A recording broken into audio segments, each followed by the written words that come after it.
Thank you. Please note that on your tables there are blank index cards and some pencils. You are welcome to write down any questions you may wish of the speakers, and they will be answered towards the end of the presentation as time allows. Please hold any questions, cards up high, and the chamber staff will come around and collect them. At this point, I'd like to invite our newly named Chamber Vice President, Stephanie Aldridge, to introduce our panel of speakers. Hello everyone, welcome. We're so excited about today. We hope that you guys are ready to just hear from this elect set of panels. They have a lot of great things that they want to say. So I'm just going to start, put my glasses on. So we're going to introduce Kevin Bogard. Kevin, you can go ahead and come up on stage. Kevin serves as Vice President of Refining at the Galveston Bay Refinery for Marathon Petroleum Company. Kevin has been with Marathon for over 30 years and has held a variety of positions throughout the company. He joined Marathon in 1990 and most recently served as General Manager of the Robinson's Refinery located in Southern Illinois. His career started in process engineering, then into controls engineering, and ultimately production planning before migrating to management. Kevin has held management positions and increasing responsibilities at 5 of the Marathon Refinery sites before joining the team at the Galveston Bay Refinery. He graduated from Rose-Hulman Institute of Technology with a degree in chemical engineering. He completed executive management programs at Rice University and Stanford. He has been married to his wife Dodie for 33 years and they have 3 kids and 3 grandchildren. Let's give him a round of applause.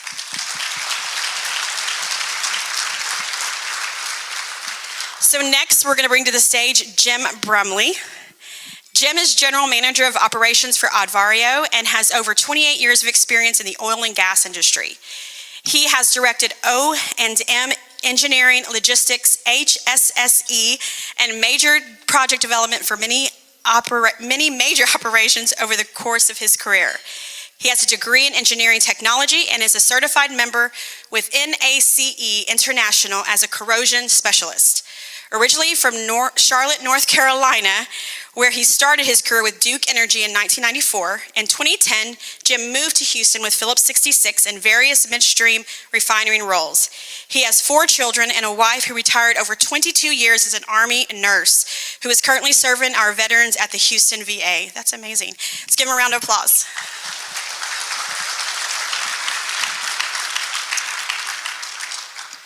Oh, I forgot one. They love riding and enjoy riding motorcycles for leisure and support local Texas City American Legion. Sorry about that. The next one is Andrew Connolly.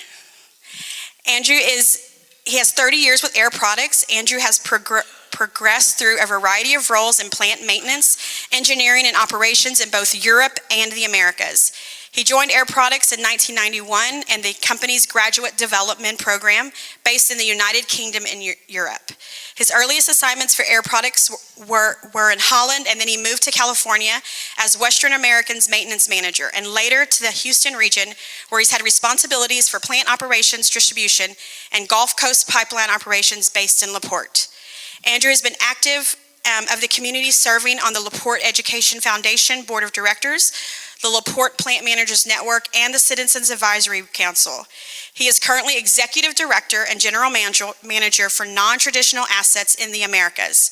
That includes the world's largest single-train ammonia plant and biofuels hydro test treating facility.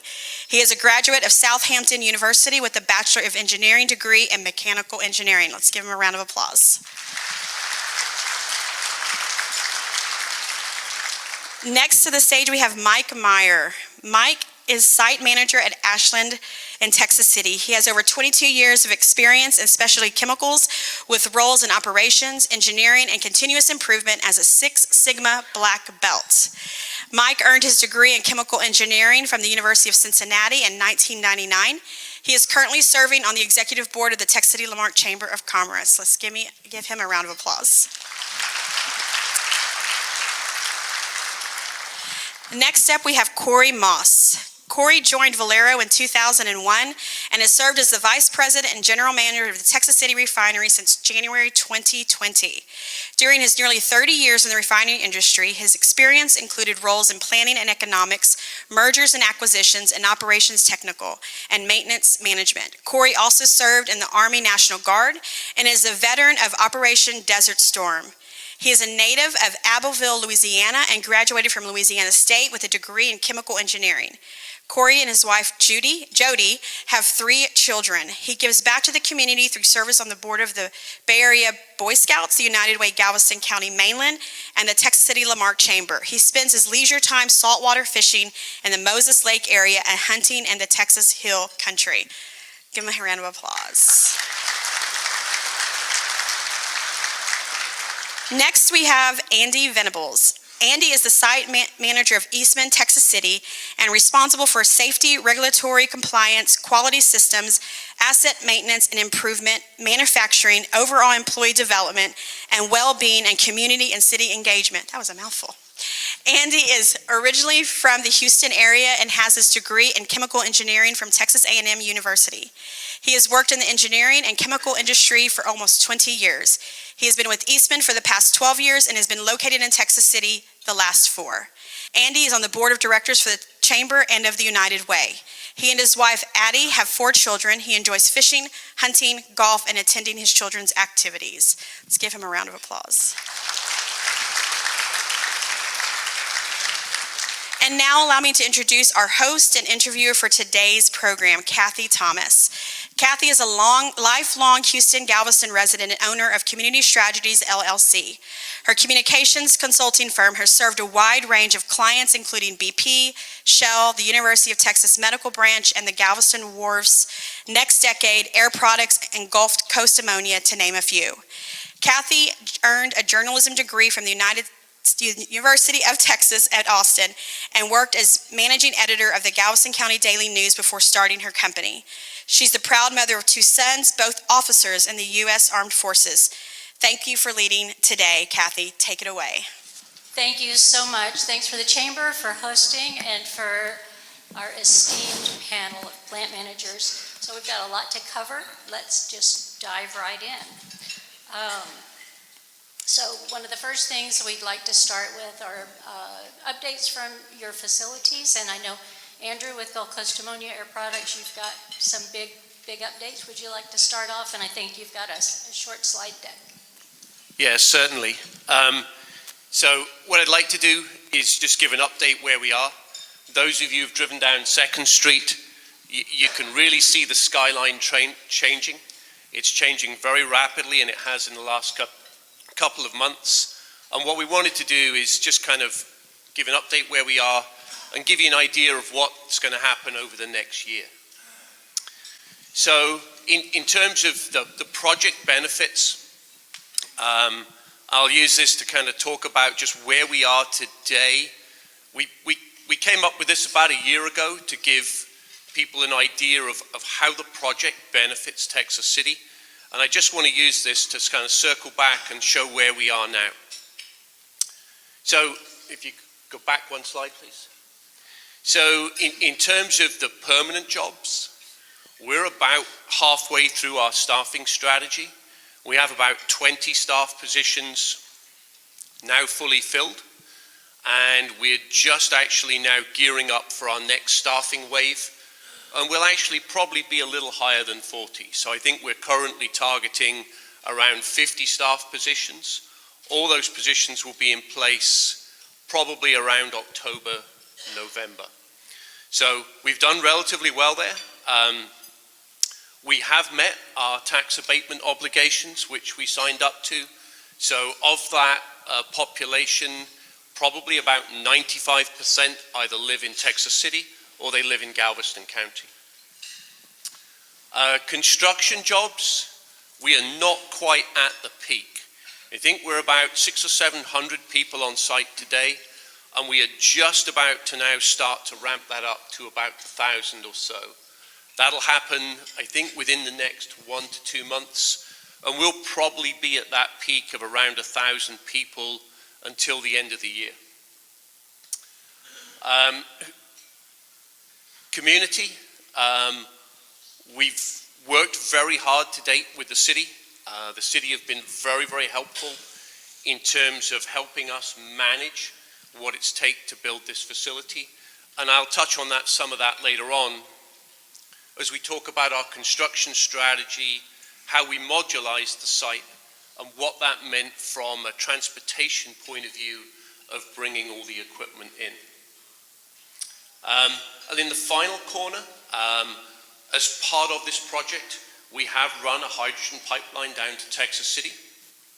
That comes from Air Products' Gulf Coast Hydrogen Pipeline Network, and that pipeline will actually come into service within the next 2 or 3 weeks. So if anyone wants any hydrogen, I can probably do you a blue light special. You know, I can give you a friend's rate probably until the end of the year. Next slide. So kind of where are we now? In terms of the hydrogen pipeline, that's in commissioning today. That will be in service early August, and we'll have that part of the project completed. Of the main site, which is what you see being built on 2nd Street, the utilities, they'll actually go into startup starting in the fall.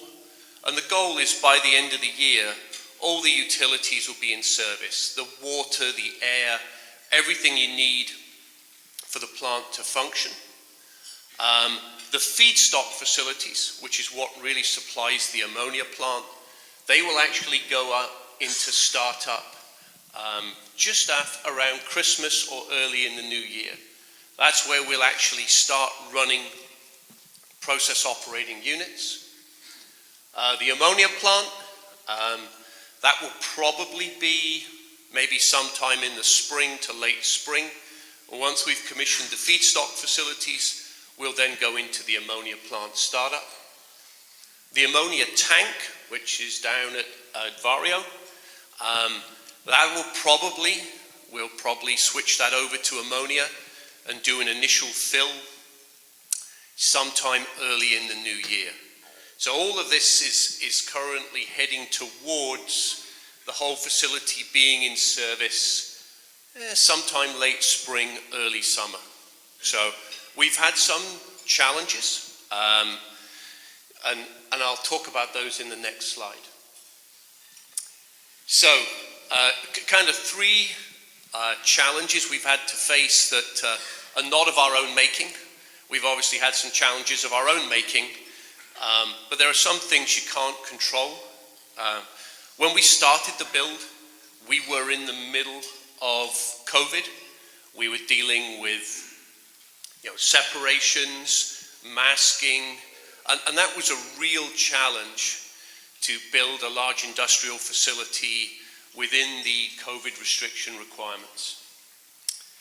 The follow-on from that is the shipping and supply chain challenges.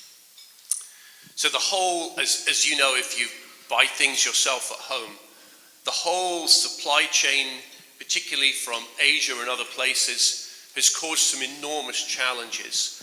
And things that I think we as industry took for granted, structural steel, pipe, and instrumentation that used to be off the shelf, we're now seeing 8, 10, 20-week lead times.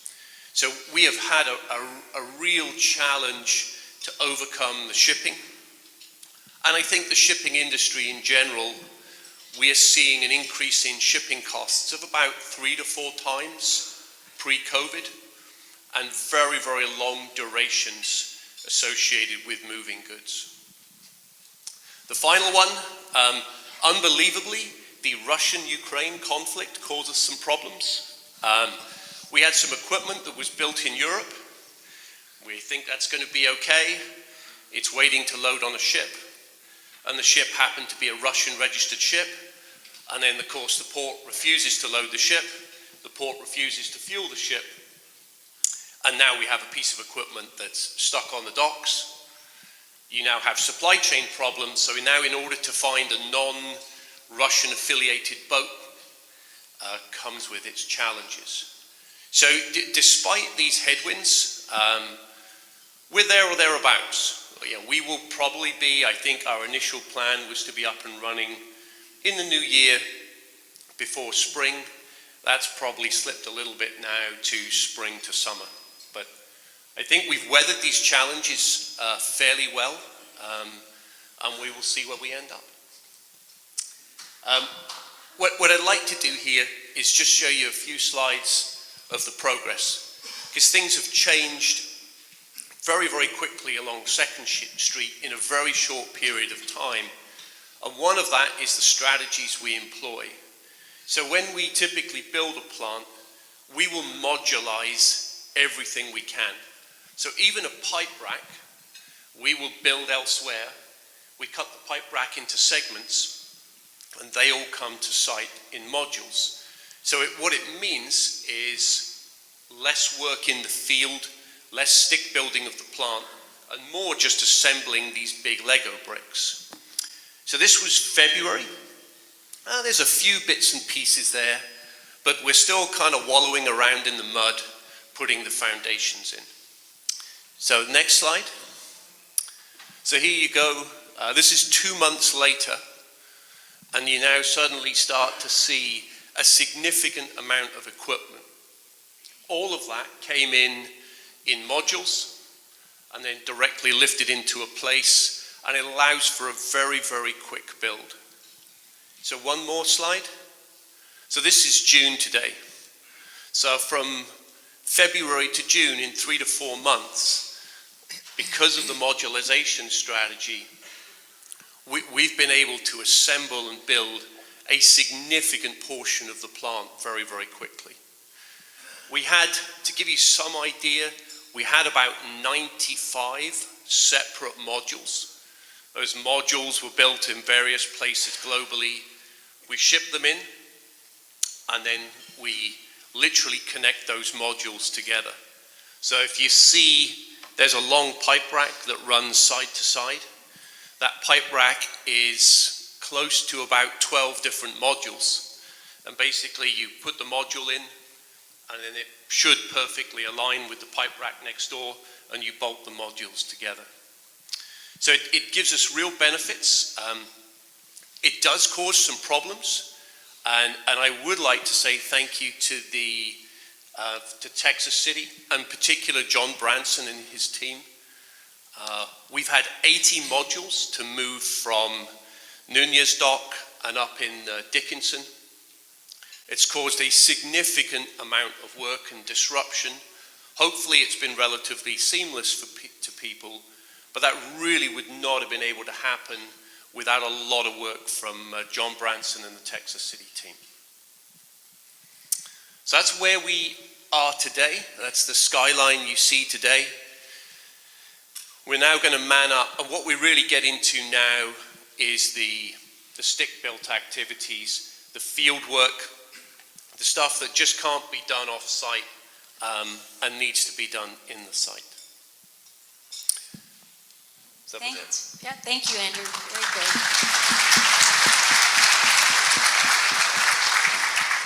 And Kevin, Marathon's got a lot of work going on. Can you give us an update there? Absolutely. Very excited to give you an update on our project. First of all, I want to thank this community, excuse me, because over the past almost 10 years, when Marathon bought the facility and has combined these two plants together, we started the evolution of this project. And over those 10 years, I know we have impacted you by closing the loop down and moving modules in, as Andrew talked about, and your tolerance and your patience to work with this has been outstanding. But in a nutshell, our project is completing next year, almost 10 years later. $1.6 billion will have been spent at this facility, and we call it our STAR project. In rough numbers, about a third of that, so about $500 million, has been put in service already in the plant. We have spent to date more than $1 billion on the project, and next spring, when we complete our staff up and outage, we will have spent the last $500 million and bring the equipment online. What does that mean to the community, and what's next for you to see? We were staffed up. We've seen staffing in our contractor ranks in the 6,000 to 7,000 contractors a day. COVID hit, impacted us just like Andrew, and we got way down. Now, we're currently 2,000 to 3,000 contractors a day on site, and we are ramping up as we speak. By the end of the year, will be about 5,000 on the project. And next early January, we'll be about 7,000 to 8,000 contractors a day in that plant for our outage we call it the spring, but it's January. When we complete, this project will be online, and it will nominally add some capacity to the Galveston Bay Refinery. More importantly, it will give us more upgrading capacity, so about 15,000 barrels a day of asphalt.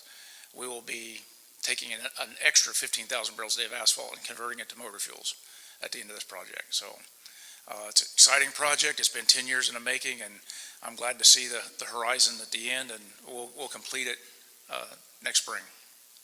Thanks, that's really exciting, Kevin, thanks.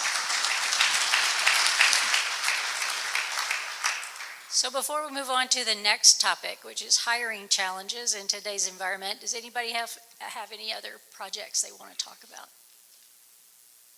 Nope, all right. So let's go on to another big topic. Employers are facing a lot of hiring and retention challenges in the U.S. today. What are you guys experiencing, and how are you addressing those challenges? Jim, you want to lead off? Can you guys hear me okay? Yeah, so I'm not a rearview mirror kind of guy. I don't like to look back, but unfortunately with, I think some of the hiring challenges we're all facing, employment, attrition, et cetera, we kind of got to look back at what COVID truly did to a lot of our industries. And I tell you, I'm the first that really wants that word to go away as quickly as possible, but it seems to just keep popping back up. So, just kind of looking back, about 60% of the jobs that were lost during COVID have been, brought back. We're about 40% shy. Most of us are seeing somewhere between 20 and 30% attrition. COVID has really kind of changed the landscape, if you will, of how we employ people, our work schedules, how we work, the types of folks that we're hiring. There's people that are changing careers. They've gotten very used to the schedules that during lockdown, and it really has put a lot of pressures on the companies to accommodate and kind of change the traditional ways of thinking with regards to how we schedule and how we employ. We see it in just about any, all aspects and walks, but it really has impacted the plants because it's really tough for a lot of us to put those flex schedules in. So what are we doing? We're really we're thinking outside the box. We really have been challenged with thinking of ways where we can incorporate flex schedules, incorporate different initiatives and things to really kind of just attract, new employment. We're really working with our folks here locally to incentivize them to stay, keep them excited about being in this industry. This industry's taken a lot of hits here recently, and it's really, really good to try to have a healthy promotion of what we do every day and what it really does benefit for us. Did a little statistics, looked at, even our generational differences is really a big impact as well. I mean, you look at our Gen Z class and about those folks are only staying at a company for about 2.5 years. So, 4 and 5 year vested benefits don't really mean a lot to those folks. So really got to take into account a lot of the generational differences, a lot of generational challenges. And then lastly, working with the community to help them get educated on what we have as far as availability and jobs that are available, and really try to partner with our leadership here in the community to understand what we can do to help support them and them support us with good quality candidates so we can keep it all in-house here in the Texas City area. Corey, do you have anything to add? Sure. Thanks, Jim. Jim talked about what can the community do for us. He said the industry has taken a lot of hits. There's a lot of negative headwinds against. Everybody kind of gets lumped into the big industry, big oil, big fossil fuels, right? And right now there's a lot of negative press out there, both nationally and even locally to some extent. And what that's doing is there's a generation that has heard that, and people aren't coming into the industry. So I just want to share a little bit about what we have to offer. One, we make products that make our lives better. right? Transportation fuels, plastics, all of the things that make our lives better. You look around this building, you look around your house, everything comes from the people that sit in front of you right here and the products that we make. And with that comes great jobs. So I'm going to give some statistics around, what the rates are out there and what we pay. And, we just need to get that message out to the community and young people that they understand what's across that fence line. Entry-level positions start somewhere between $30 and $40 an hour, right? That's operators and or skilled craftsmen. And they top out somewhere in the $40 to $50 an hour. What is that on an annual basis? They're starting out at $60,000 to $70,000 a year, with overtime and top out pay there, $120,000 to $150,000 potentially, right? So these are good paying jobs that people can make a good livelihood with great benefits. And we just need to get the message out there to everyone, whether it's in with Dr. Duarte and partnering with the school district, or Dr. Nichols and getting to COM and trying to incentivize more people going into the skilled lever and the P-TECH programs.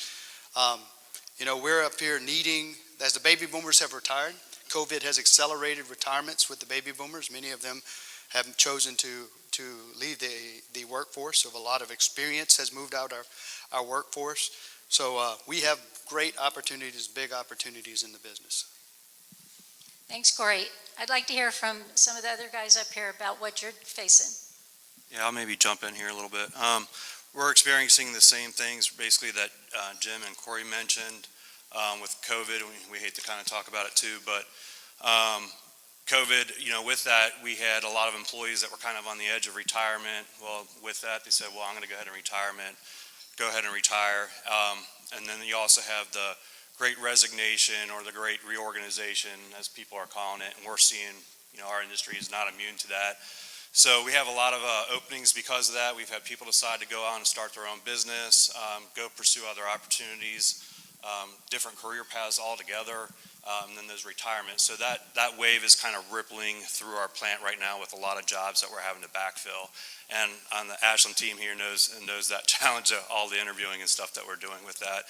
But to add to what Corey was saying, I think in this area, in the Gulf Coast, for probably some years to come, there's going to be a lot of good high-paying jobs in this industry, whether it's technical jobs or talking, about a need. I know we've talked a lot about a need for a lot of trades. So your I&E, your pipe fitters, machinist, and that sort of stuff. So we got to get the message out to people, not only that there's high-paying jobs, but you don't have to go to get a 4-year degree necessarily to do that. There's a lot of great high-paying jobs in the trades that all these plants and all these expansions that you're seeing around here are going to need to support. So if I reflect on a journey of trying to staff the GCA facility, if I look at the people we've hired, our focus has actually been bringing people in under 30.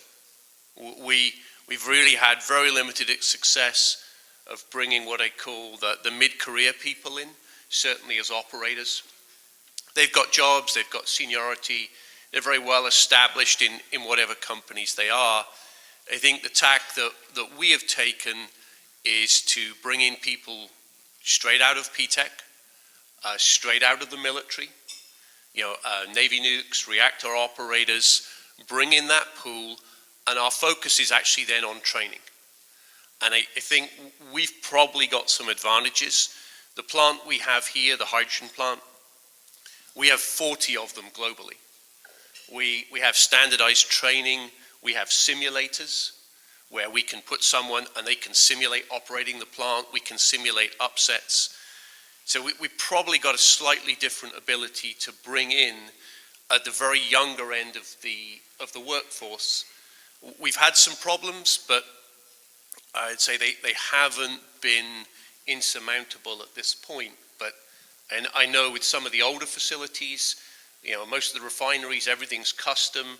The ability to truly leverage across other sites, it just becomes a little bit harder.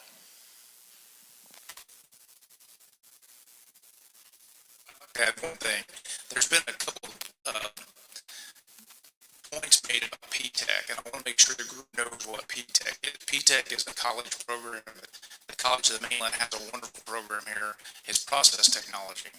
It's basically, if you want to become a process operator in any of our plants, it is a great way to get some training, some skills to get your foot in the door. And 4 years ago when I arrived here, the College of the Mainlands has a P-TECH program, and we were reviewing numbers. And Marathon was not hiring very many people from that P-TECH program. I know Dr. Nichols is in the audience. I know Lisa Watson is in the audience.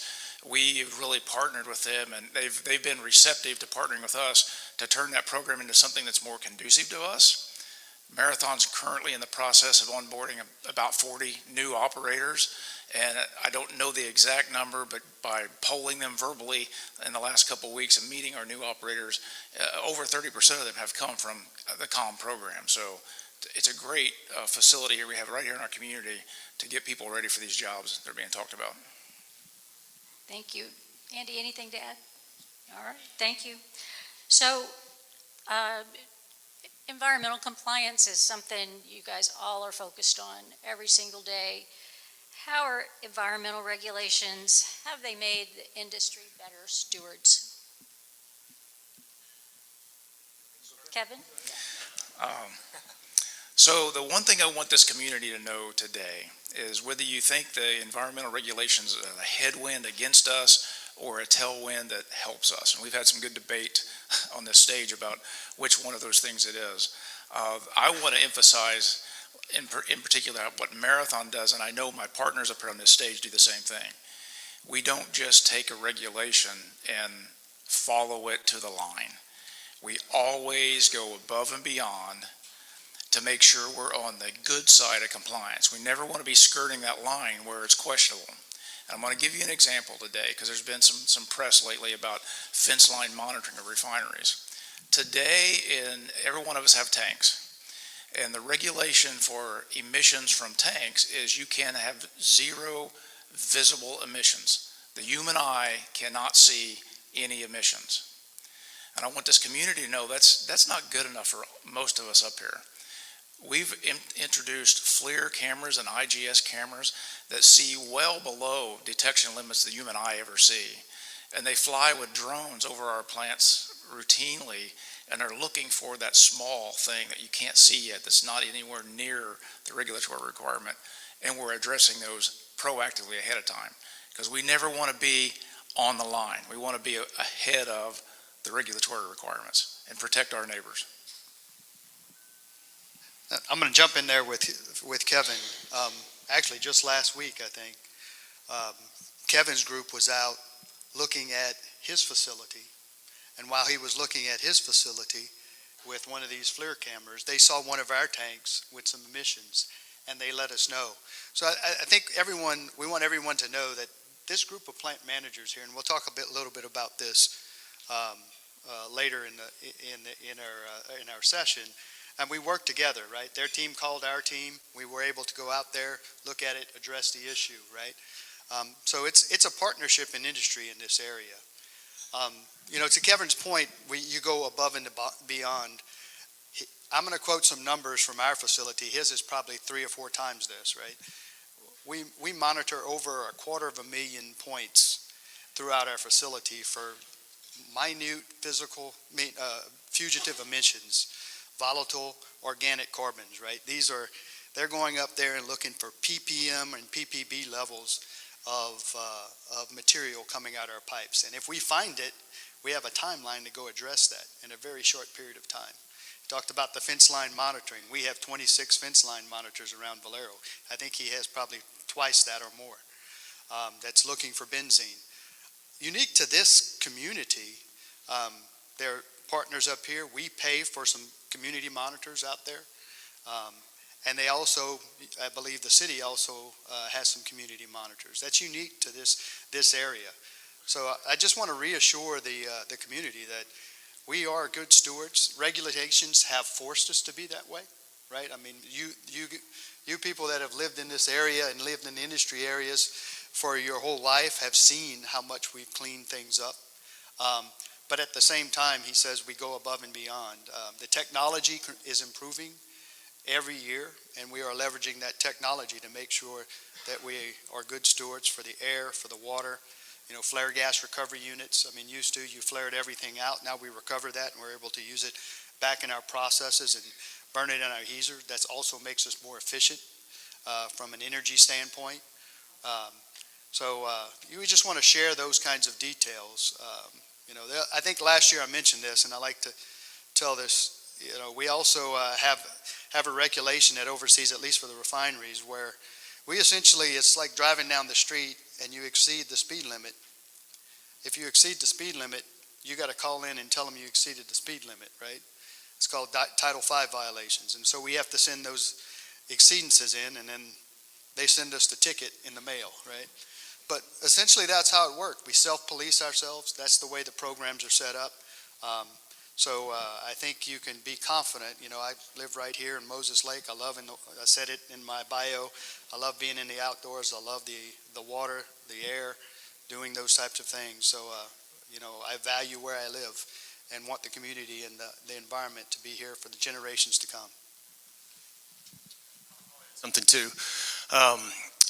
Environmental regs are increasing, but along with safety, environmental compliance is our right to operate our facilities and our community, and that's very important. And I can confidently say that our waterways are cleaner and our air pollution is less. And CORY referenced this, but one way we know this is through the Texas City Air Monitoring Network.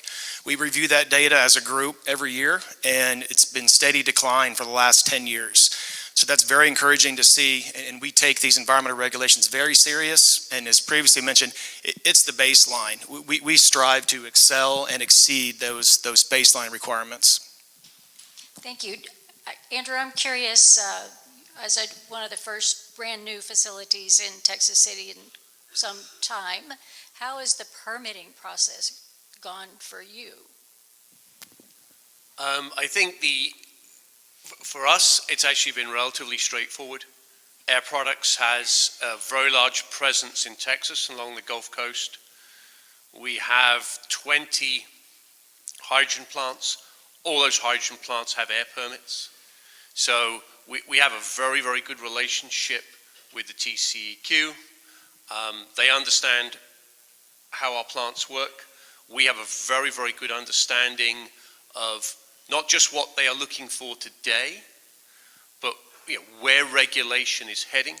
And as we design and as we work with them to get our air permits, it's both with us and the TCEQ that we are making sure those permits are not just for where we are today, but they often include things of where the TCEQ intends to move certain emission limits to. So I think it's been relatively straightforward for us, the permitting process on the air and water. Anyone here from the Royal Corps of Engineers? Probably a little bit more challenging, but back to the environmental. I think all of us here have very good relationships with the regulators. We have those because we're environmentally responsible, and we act as a group. And to a certain extent, we actually police each other. It does none of us any good if one of us is not behaving responsibly, because then we all get viewed the same. And I think we have the Texas City Plant Managers Network, and we use that as a forum for us as a community to stay aligned, understand kind of what we're doing, and collectively hold ourselves responsible. Thanks. That leads into our next topic. I was going to ask Andy, since he's the chairman of it, that some folks may not know that there's a plant managers network, and all these gentlemen are in that network. So Andy, you want to tell us about that? Certainly. So I'm currently, I guess I'll say, the coordinator of this network, but there's about 15 or 16 of us in the Texas City area, and we meet almost monthly at the offices of the Port of Texas City. And, we talk about a number of things. Electrical reliability has been on a hot topic of discussion. I see TNMP here today, so thank you for keeping our lights on and our ACs running. But other topics include emergency response, hurricane preparedness, large turnarounds or projects, and a number of things. But it's also important to us, we start off every meeting talking about safety. We are all competitors in business, different refiners, different chemical companies, but we share a common interest, right? We have to operate safely, environmentally compliant in our community. So we share things. Oftentimes, if one of us sees an issue in our facility with our people, we need to share that with others. So it's a way that we can get ahead of things, share best practices, and stay aligned on being a good operating company in this community. I also want to shout out to, it's important to maintain relationships with this group, and we use that forum to maintain relationships with city employees, elected officials. We have a community advisory council in Texas City, and it's a great forum to maintain those relationships as well. Great. The next topic is something that impacts everyone in the room, and that's gas prices. So I'd like to ask the refiners on the stage, what impacts gas prices and what are you guys doing? Sure, I'll start the conversation. It's the 800-pound gorilla in the room that everybody's talking about. I'm going to try to stay away from the political aspects of what's driving gas prices, right? You hear plenty of that. You can turn on Fox or CNN and get two different opinions out there. But if you want to read a good letter, so the AFPM, American Fuels and Petrochemical Manufacturing President, and API, American Petroleum Institute President, drafted a letter to President Biden. You can probably Google it, but they made 7 key points, and I'm going to touch on a few of those points. But the points I want to talk about is supply and demand, right? When it comes down to it, it's really about supply and demand. When you look at the price of gasoline, about 60% of the price of gasoline is crude, the price of crude oil, historically. And there's a lot of things that influence crude oil, but Kevin and I, we essentially buy our crude on the global marketplace, right? It's going to be what it's going to be, and you can look at over the last year and a half, 2 years, right? I can remember when it was $40, it got up to $110, $120 a barrel. That's a huge part of what the gasoline price is. About 17% of that is how we run our refineries and the cost of running our refinery. About 12% is taxes.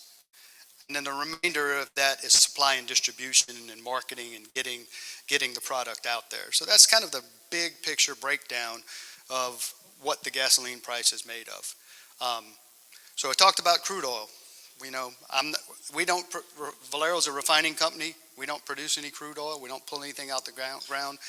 I'm not going to try to talk about what drives all the crude markets, but one of the things that was alluded to earlier is the Ukraine-Russian war. That has had impact on the overall supply chain for crude and helped to drive the price up. The other thing that occurred is just demand for our products. During the 2 years of COVID, inventories in North America exceeded the 5-year averages for jet fuel, for diesel, for gasoline, right? And our margins went to zero. We were essentially losing money for 2 years. Then everybody was pent up, stayed home, wanted to get out. COVID disappeared. What happened? People got on the road, started driving. And actually during that period, on the diesel side, because there was such a demand for transportation of goods and things of that sort, actually diesel demand we see some increases in diesel demand, but because of the drop in jet fuel, all of that material ended up in diesel, and it increased those inventories as well. But as we moved into, people started traveling, starting to get out, get in their cars, go across the United States, burn gasoline in their trucks and SUVs, started pulling that inventory down, right? Then next thing is we freed up the ability to fly, jet fuel, demand went back up, traveling went back up, and now we've pulled our 5-year averages below the 5-year lows. So it's a supply and demand impact, right? During the times that it was above the 5-year highs, we had low margins, didn't make any money. Right now we're having record profits on the product side. That's really what's driven the big product side. So I don't know if, Kevin, you want to talk a little bit about refining capacity and around that, because that's another component of it. Yeah, so when Corey's talking about supply and demand, I do want to mention the demand side of things. I'll share with you the same thing I just videotaped a few hours ago as a message to my team. Typically, refineries, in my 30 years of experience, do not like hot weather. And if you all have noticed a little bit, it's been a little warm. And that usually impacts refineries in a negative way. I am very proud to sit here today and tell you the GBR facility is running at capacity. So on the demand side of things, or on the supply side of things, we are making all the fuel that we possibly can, minus all the rhetoric that you might hear. And I look at all the refineries across Marathon every morning, and we're all running at capacity. We are doing everything we can to supply this demand. And I'll give a shout out to our employees at GBR. You don't run a refinery wide open at full capacity in the middle of summer, especially with the heat, without a lot of attention to detail. Our team, we've been focused on increasing the reliability of this facility for the last couple of years, and it's really coming to show itself because a couple of years ago, we would not be able to achieve the rates we're at without everybody focusing on the tasks they do, taking care of that place, making it a safer, environmentally friendly, but ultimately more efficient and capable refinery. So I don't know of any refinery in the U.S. that is not running at capacity right now to meet that demand. Absolutely. As I think also in that letter, they'll talk about that we're running at 94% of capacity across the North American circuit. And I mean, typically 90% is like a high watermark, right? So all refineries are out there.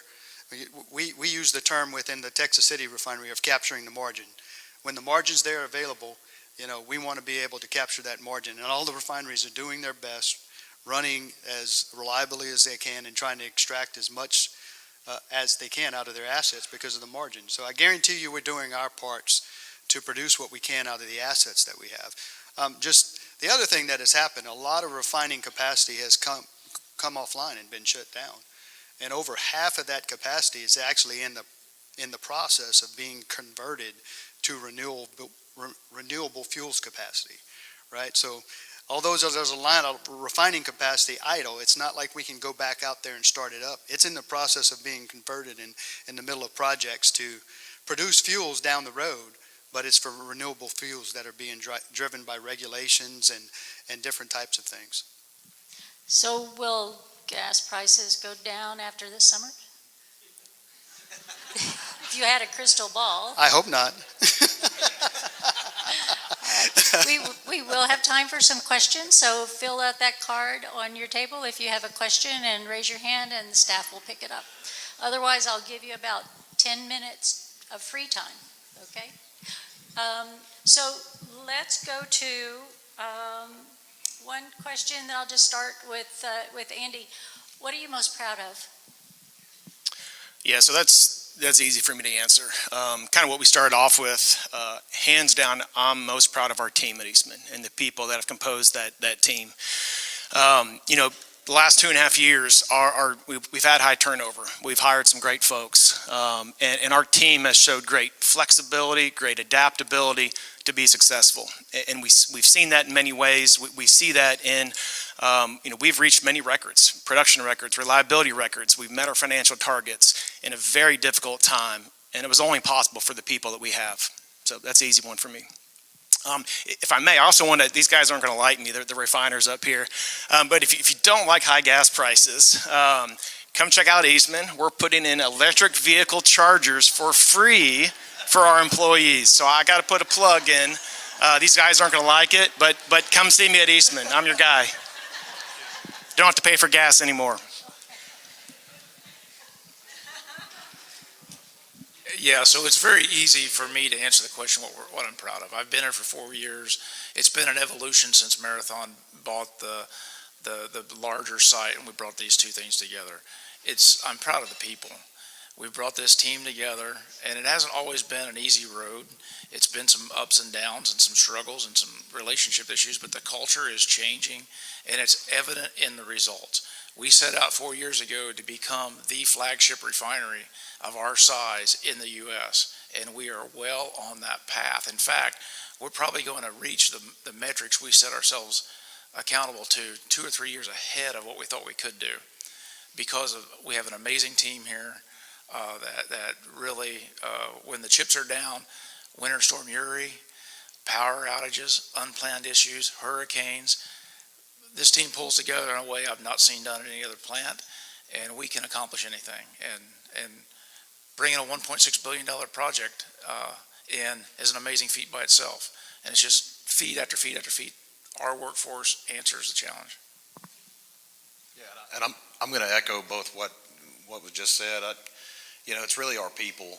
I mean, going through everything that we've all went through, especially with the power outages, the freeze, a lot of the different challenges that we've seen just here recently over the last 3 years that I've been back in this area.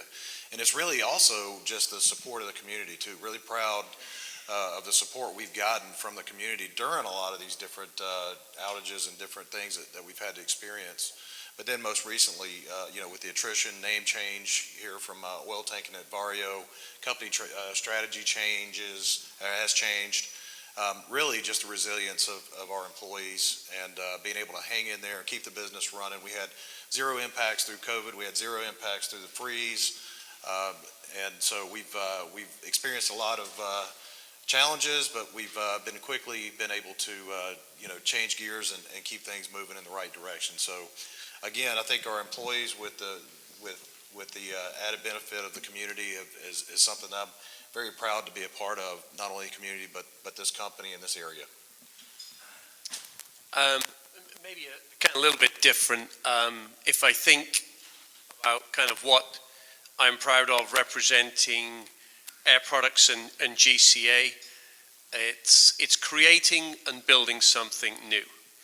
So if I look at the plant here, it's the first greenfield build in Texas City in a long, long while. It's around $1 billion worth of assets, and I have a labor bill that is probably $1 million a year. We'll pay to the people that work at the plant. That's $1 million that goes into the community. That's what keeps the kind of shops open. It keeps the gas stations open. And it keeps a community growing and thriving. And I think just personally, that gives me a real sense of accomplishment and pride that we've built something new here, and that we can create jobs for people, and the jobs we create will flow money back into the community that keeps the community going.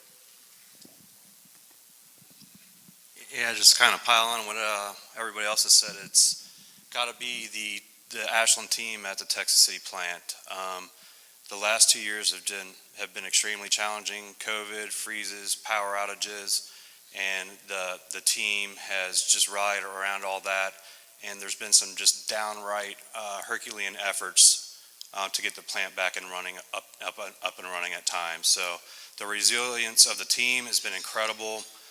We got a great group at the site. We work really hard, but we also try to have a good time with what we do at the same time. So appreciate you guys. So I'll talk a little bit about Valero as a whole.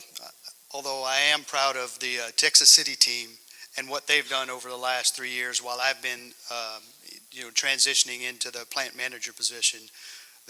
Coming through COVID, handling that whole situation, having this high margin environment, keeping the refinery running at a high rate, they've done an outstanding job.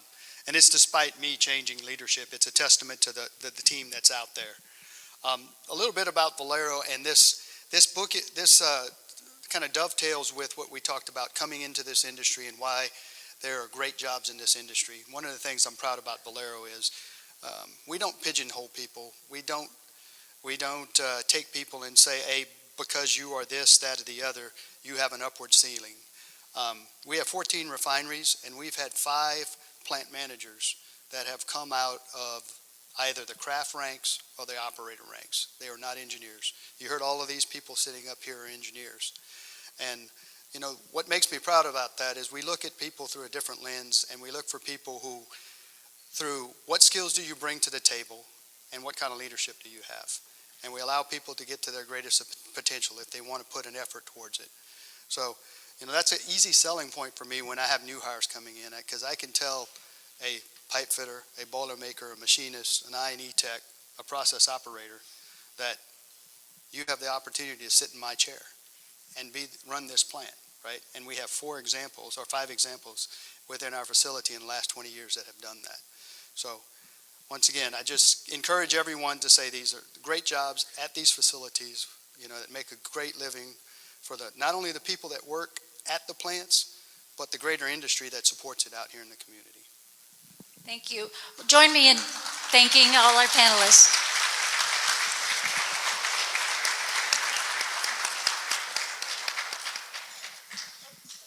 Thank you.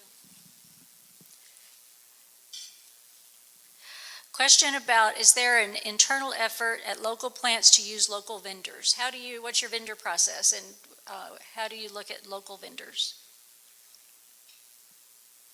Maybe I'll start this one as we are setting up the facility here. It's a mix. We have a large presence in the Houston area, LaPorte, Baytown, and now here at Texas City, and we leverage off our existing base. So it's a mix of certain services we contract directly from companies in Texas City. The rest we typically leverage off of our agreements that we have set up to support our existing sites. Things like scaffolding, right? We have a global contract with a particular provider, and so we'll leverage that contractor down here. That contractor has a yard down in Texas City, and so that'll get staffed out of Texas City. Yeah, and I'll just say for us, you know, unlike some of these guys, they have, you know, the global procurement policies that they're kind of handcuffed to. But for us at Advario, we've been very privileged to have some leverage to be able to use a lot of our local vendors. And strategically, when we start looking at a lot of our sustaining and growth projects, we really do try to reach out. One that comes to mind is PileLink here locally here in Texas City. We use them to install a bunch of piles for a new tank and some docks. So we really do make a valiant effort to try to incorporate local groups, local businesses here, and a lot of what we do, because we have that flexibility where I think some of these guys are have a little less than that. But so yeah, if there's an opportunity, we'll be reaching out for sure. I was just gonna, can you hear me? Hello. Mike's on. No, all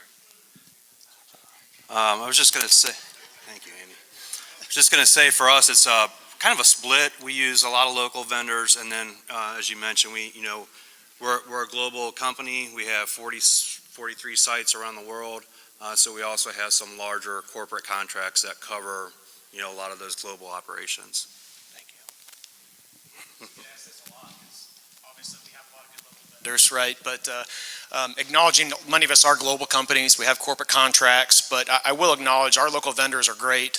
It's more personally driven relationships, oftentimes better service, but it is a blend in how we operate our facilities. I'm going to take us down a little different path, because I think the question was really geared towards the contractors, the mechanical work, the big work inside the plant.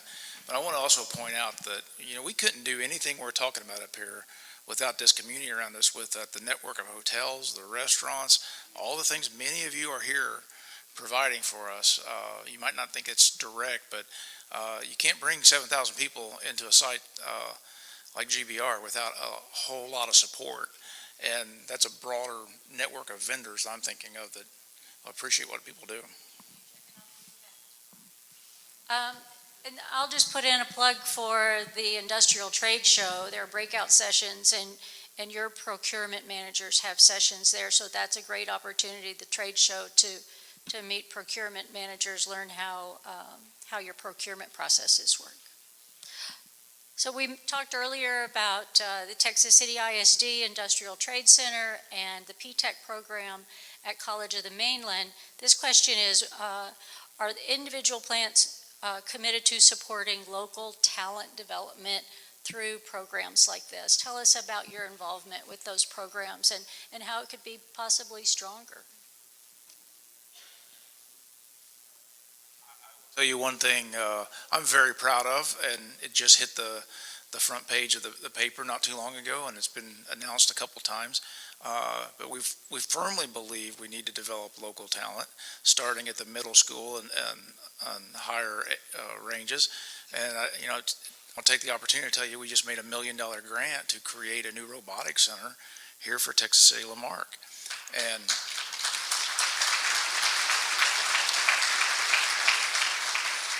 And we specifically did that by engaging the leadership across the TCISD and the city leadership, and what does this community need? Where can our next value add be? And I think developing STEM, especially in the younger folks, and getting them prepared for these jobs we're talking about is a great way to build the community. I'll add something too. I think CORY mentioned the pressure our industry gets. I think we need to start planting seeds sooner in our education systems. Partnering with our colleges and graduating seniors is excellent, but we need to go back even further. One of the things, we have an upcoming event at Eastman, it's Bring Your Child to Work Day, right? It's something simple, something small, but it gets those kids at a young age and sees that opportunity, gets them interested in our industry, sets the right message of what we do and how we do it responsibly. So we really need to start sooner in our education systems. I was going to say as well, Ashland, we announced a global initiative about 6 months ago to support STEM locally in the communities in which we operate. And because of that, we've gotten some funding for some different things, and some of it we're still trying to figure out. But we gave a couple STEM scholarships away a couple months ago to some deserving seniors that were graduating. One at Texas City High School, one at Marque, and we're going to keep doing that.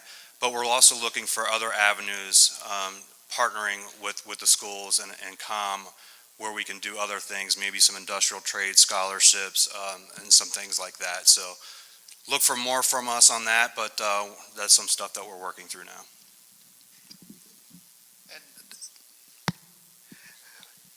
Sorry. We talk about money and financing, but, different programs or scholarships, but some of it is, like Andy's saying, is planting seeds early on. So having the opportunity to get our people into the schools, craftsmen, to talk, not just schools, but if you have other organizations, that you have youth in those organizations, and you'd like for people from these plants. I know we all have volunteer type councils and things of that sort where we'd love to come out and talk to the kids early on, introduce them to the different opportunities that are out there, talk to people who are working in those fields. I'm also on the Chamber of Commerce, and we had our board meeting a few months back at the high school, Texas City Marque technical building, and got to tour that facility. And I mean, I saw classes, but they weren't big enough. They were very small groups. So it tells me that there's an opportunity there to get more people interested into the skilled crafts. And so having that opportunity to bring our skilled laborers in to talk to them about what they do day in and day out, what the jobs are like, what it's like across that fence.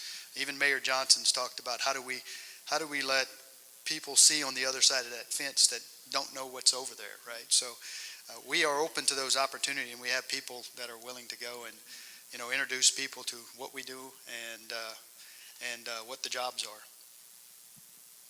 So I think if I reflect on this panel up here, traditionally I think it's been viewed as a very male industry.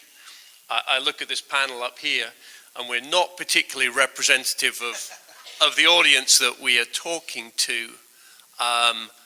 And so the jobs we're talking about here, they're available to anyone, whether you're male or female. And that's something that I think we are now looking at. So I have a target at Texas City where 25% of the site has to be female. Right,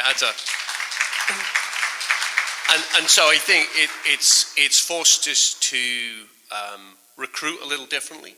It's forced us to think a little differently, but it's kind of like environmental regulation. There is a target. I have to hit that target. I have to hit that target in the management ranks, and I have to hit that in the operator ranks as well. And there's no job that is in our site that is impacted by, who someone is and their gender. So these are truly jobs that are available to everyone. If I can, thank you. Just to add to that a little bit, I think one thing that we're doing with Ashland is we're looking at the local demographics in the area, and what we're trying to kind of do is hire to kind of match the local demographics, right? And, we've looked at that data very closely, and we've seen some areas where we have some gaps and, diversity, and so we're working towards that direction. So. Thank you. We're out of time, so I'm going to turn it back over to Ron for closing remarks, and thank you all very much for being here today. All right. Thank you, Kathy. Thank you, gentlemen. We greatly appreciate you joining us today. It's been very knowledgeable, and we really do appreciate everything you do around the community for us. Thank you very much. This concludes our State of the Industry event. We'd like to just remind everybody that on August 31st, our luncheon for the First Responders Salute will be held here. So thank you, and have a great day.